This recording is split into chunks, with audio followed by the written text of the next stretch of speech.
Ladies, thank you so much. And as an African woman, I'm absolutely proud and honored to be here this evening just to listen to you two. Thank you so much. So, we're talking about entrepreneurship, and some people say that it is a silver bullet, that Africa needs to take the continent to the next step. And just to set a tone for our conversation, I want to find out from you, why is entrepreneurship so important for Africa at this point? Priscilla, let's start off with you. I think it's because it's important, first of all, for everywhere in the world. It's important entrepreneurship. But I think in Africa more so because um, as we are trying to develop ourselves, one of the economic tools that we have to do that and to be sustainable economy is to really become entrepreneurs. And I think as we face in the fourth industrial revolution in the world, and Africa really has been able to be in the third and the fourth one, I believe that our economy has to be based in entrepreneurship and innovation, not in raw material driven like it has been now. So this is the reason why I believe that is so important right now. All right. So basically, moving from commodity-driven economies to entrepreneur-driven economies. Will you weigh in on that issue? I think, there's no better time to be alive in Africa than right now. I think we live in a really exciting time. And one of the interesting things, I was watching Toby Shapshank's presentation yesterday, and what he really illustrated to me is that we can be so agile on this continent because a lot of the legacy infrastructure that's preventing others from innovating does not exist in Africa. So we literally have an opportunity to sort of leapfrog over a lot of the limitations that, for instance, the developed world might have in coming up with new technologies and innovations. So I think it's an exciting time. I think the more we can communicate the message to entrepreneurs that they should just try things, come up with ideas. It's not about funding; it's about ideas, and it's about testing the ideas before your funding models start emerging. And I think it's that idea of taking risks and just taking your idea and moving forward with it. People will laugh, they'll carry on about it, but if you're really serious about solutions for the areas that you're in, that's really where it's at. And I think a strong, innovative entrepreneurship culture can stem out of that. Thank you. And you've talked about, you know, pushing yourself to the limit. And I'm just wondering, Basila, African women entrepreneurs have, as you said, it is a perfect time to be in Africa, but I think it is an absolutely perfect time to be a woman Women. in In Africa. Africa, Basila, but are we pushing ourselves not beyond enough. our limits? Not enough. Not enough. I think there is a lot of room for improvement. And I think, like Deshan said, um, we are a product of what we think. So until we think our mindset, it's very difficult for women to really shine the way they could because the potential is really there. So I think that still we have some constraints when it comes to be self-confident and to own it and to sell ourselves because we're not really marketing oriented. In order to achieve anything in life, to get a job, in order to just get an application in the school, they make you an interview, you have to really sell yourself and being able to articulate how good you are. And if you're not there yet, you have the potential, and that's just exactly what you need to show. Deshan, you work with entrepreneurs. Tell us a little bit about the sort of trends you're seeing in entrepreneurship and startups. And if I can push you a little further than that to say, what are men doing and what are women doing? I try to avoid those type of conversations, but anyway, now that we are there, look, men and women are wired differently. And so what I'm noticing with entrepreneurship, for instance, is that women are drawn to fashion, cosmetics, catering, event management, things that have an inherent sort of social aspect to them. And I notice that men are, I mean, right now, the youngsters I come across, they take risks, they are more sort of in line with wanting to find ways to recycle and create create better things with waste and upcycle and so on. And of course, in the tech space, I see a lot of young entrepreneurs in the tech space. I think the difference is that perhaps men are more wired to risk taking than women. And perhaps we are more social in terms of how can we help someone else than I don't know. Don't quote me on this one. But I do think that there is certainly a trend. But you see, here's the thing: women don't have to be tech entrepreneurs. But if you've got a fashion business, find a way for that business to, to kind of incorporate something that's technology based or innovate through technology in your business. So it shouldn't be a thing where, well, I'm a woman and tech is not really my thing, because eventually the whole world's going to use tech to foster better, sustainable businesses. And so that's really what I would say to young or any female entrepreneurs on the continent. Thank you, Deshan. I did mention at the beginning of this discussion that we would be taking one or two questions um, from the floor. So if and when you're ready to, we will be able to do that.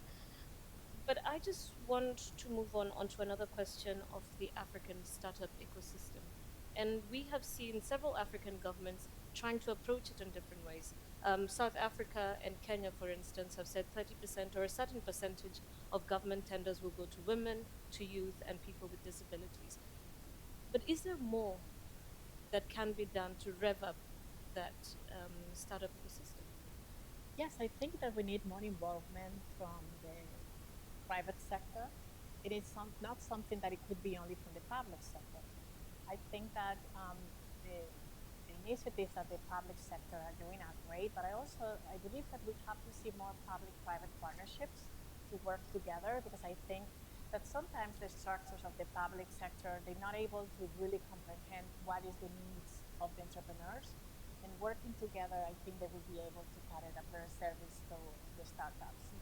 And I also believe that from the grassroots, it could come also some other ways to help each other, and we need maybe to encourage the dialogue also between the startups, because they also could help each other. Talking about dialogue and partnerships, one of the issues that was raised earlier this evening in one of the other panels that I was moderating was about investors putting their money into startups, for instance. And if you look at the tech space, I don't know what happens outside Kenya in this particular issue, but there's a lot of money in tech. There's a lot of foreign money in tech, but it doesn't look like the locals either are confident enough in these businesses, or they do not know exactly, what the potential for the tech world or tech innovators is. I don't know what your thoughts would be around that. I would start by saying that I would, if I were an investor, I would never invest off a business plan. An idea can look so brilliant on paper, but once you have to implement it, you just don't know which way it's going to go. So for me, the way for investors, if I can give them advice, is to literally go, have you failed before? Have you failed before? Have you failed before? Okay, here's some money. Just so that you can see that there's a tested methodology, and every time the entrepreneur fails, if he comes back, it means he or she is busy applying what they've previously learned from the failure. And so I also think there's the idea of skin in the game. If you haven't done the blood, sweat, tears, humiliation that goes with being an entrepreneur, and I'm speaking from my own personal experience, then it kind of becomes a vacuous pursuit. Without skin in the game, you're not committed. And so I would suggest that people who want to become entrepreneurs is that you must go. There's that thing about going and getting things done with very little resources, because that's where you test yourself and that's where you prove your commitment to the market. Bisila, just coming off the back of that, what would you say, all these entrepreneurs you've worked with across the world, in the US, um, in Africa through Empretech and your other organizations, what would you say are the key traits of successful entrepreneurs? I think it is the mindset. It's really what it makes a successful entrepreneur. I think it's not only to be creative, it's able to implement that idea.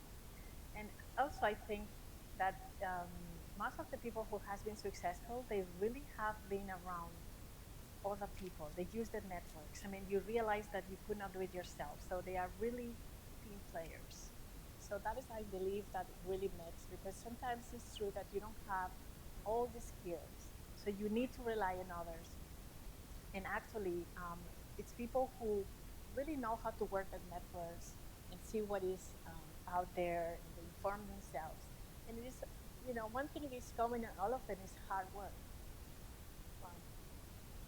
Don't be afraid to ask. I think most entrepreneurs, especially female entrepreneurs, I see this a lot.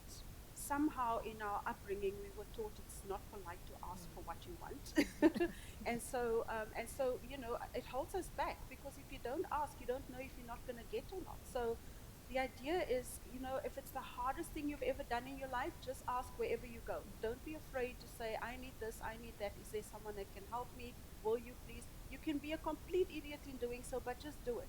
So I think there's a lot of the way young girls in Africa get socialized that prevents us from really stepping into the space of entrepreneurship and really taking some of those risks that go with, for instance, being in the tech industry. But I mean, it's a soft skill. It's just overcome the fear, feel the fear, do it anyway, have the courage to ask, and you'll be amazed at how much comes your way. All right, thank you, Deshun. Do we have any questions from? Yes, please. Please introduce yourself and who you'd like to address the question to. Hi, my name is Dr. Swansini Tinzimana. I'm a startup, a digital analytics company. I would like to find out from the ladies, how could we get in touch with your offices, and do your offices offer mentorship opportunities for other startups? And also, the second question to both of them, what have been your biggest failures, and how did you rise up from failing and changing that failure into an opportunity to fail forward? Wow. That's such a great question. Well, I've had too many spectacular failures to count, but I can probably, I would say, one this year, I took a real leap. I took that app and sold it to a European corporate with, this was a blue chip European. I knew I was punching above my weight, but I sold it anyway. And so we got to test it in 15 different countries, and the feedback was shocking. I mean, I lost hair from just the stress. I literally, I was going to go into some kind of mental, state. But the thing is, if you don't try, you don't know. So I wouldn't call that a failure. I would call it an opportunity to learn. And we learned so much out of that now I know exactly what to ask for when I speak to the data scientists. But it really was hair raising. I mean, at one stage I wanted to say to the client, keep your money. I don't, I really shouldn't be paid by you. But I'd done some work with him, so it was just. And so I really, you probably have noticed, I take big risks, and I suffer the consequences spectacularly. But I've learned so many good, important, and valuable lessons out of that. And to your first question, I do business coaching, so we can chat afterwards. well, yes, I have several failures in my entrepreneurship life. The first one was with my first company. In the year 2009, my brother and I, we decided to create Bisila Wines, which is a wine company based in Spain with African accent. And we didn't really know anything about wines, but we really, when I started to travel to Africa, and they always serve these wines that they come from Europe, and they were not so good, but the people have the perception here they were fantastic wines. And I knew that in Spain it's only €5, and they sell it here so expensive. I was so outraged. I said, I need to definitely create my own wines with an African accent. So the first years we lost so much money, like €100,000 in the first year, and it took us so much time to recover. But today, we own a winery finally in Spain, in 1 hour from Valencia, and we bought a beautiful house from the 16th century, and we turned it in a wine museum also, and we produce our wines there. But I learned from failure too, because before we used to give away all the wines to everyone, and sponsor everything, and thinking that that it's gonna work, and we didn't really know how marketing works and what it takes. And we did it actually when the worst economic crisis was in Spain, because it was in the year 2009, and the world crisis was in 2008. So it was not the perfect timing, and people keep telling us how crazy we are. But obviously, sometimes you need to be crazy to be successful. And this is maybe one of the biggest. And of course, when it comes to mentoring, I'm extremely happy to provide any tips that I can. I'd be very happy to hear. Yeah. Thank you so much. Do we have another question?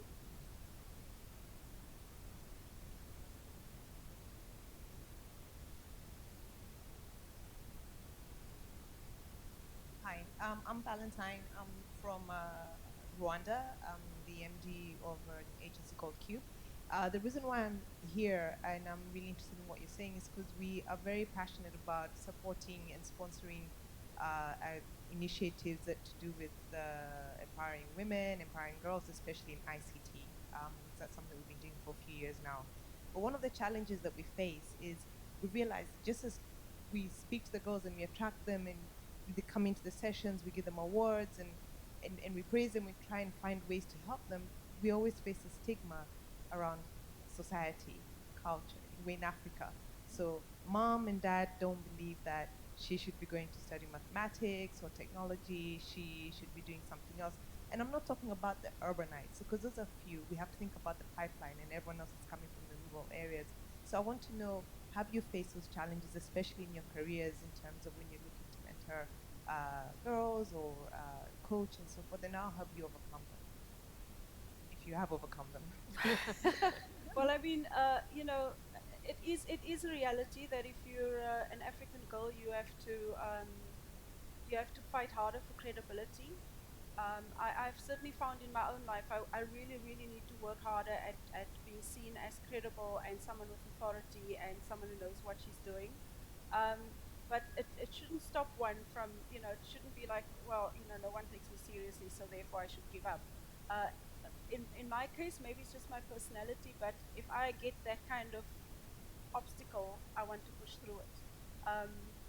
And so at the heart of the matter for me is it doesn't actually matter what people think. I know I'm good at something, and if I'm not good, I'm going to learn. And so I totally believe that if I put my mind to something, I can learn about it and I can make it happen.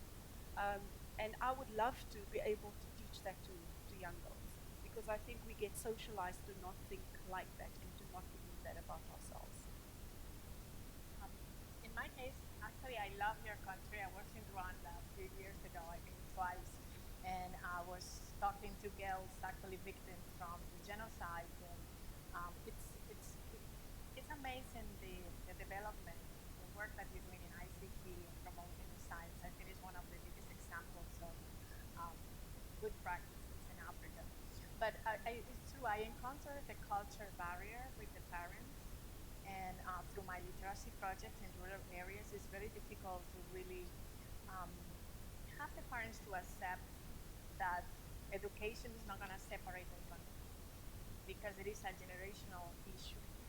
So what we try to do, at least in my literacy projects, is also include the families to be part of it, because if you just take the kids out and you're trying to, it's like they feel like they brainwash them. It's not good. And I think that they have to maintain the traditions together, and also the families should see what is the advantage of their girls to be out there and being able to um, get knowledge, how they're going to benefit the family. But I think it's a family affair, and you have to start really in the rural areas to really include the family, not only the parents, also the grandparents. Thank you, Bisila. We've got room for just one more question, and then we can get your final comments, and then we wrap up for the day.